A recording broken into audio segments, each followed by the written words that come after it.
নমস্কাৰ বন্ধু বান্ধৱীসকল, RJ চৌকা চেনেললৈ স্বাগতম জনাইছোঁ। আজি মই আপোনালোকক নতুন এটা ভিডিঅ' লৈ আহিছোঁ।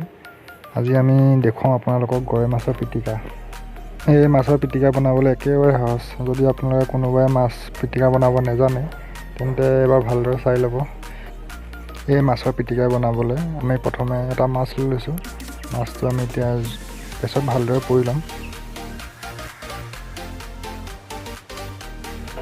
পুৰাৰ পিছত আমাৰ লাগিব,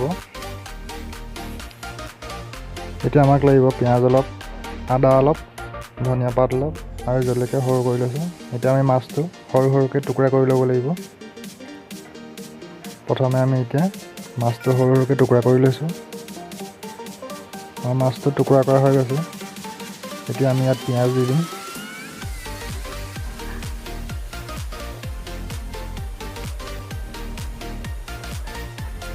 আমাৰ পিঁয়াজখিনি দিয়া হৈ গৈছে। এতিয়া আমি জলকীয়া টুকুৰা টুকুৰা কৰি থৈছিলোঁ সেইখিনি এতিয়া এটা এড কৰি দিম।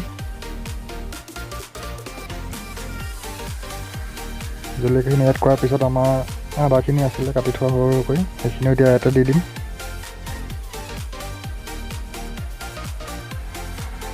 ধনিয়া পাতখিনি দি দিছোঁ এতিয়া একেলগে।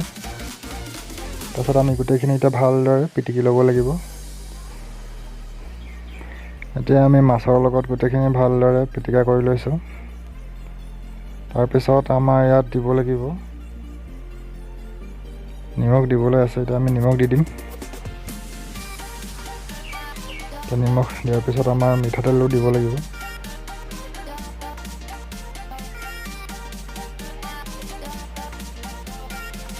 আমি নিমখৰ লগত এতিয়া ভালদৰে পিটিকা কৰি ল'লোঁ। তাৰপিছত আমাৰ দিবলগীয়া আছে এতিয়া মিঠাতেল। আমি এতিয়া মিঠাতেল অলপ দি দিম।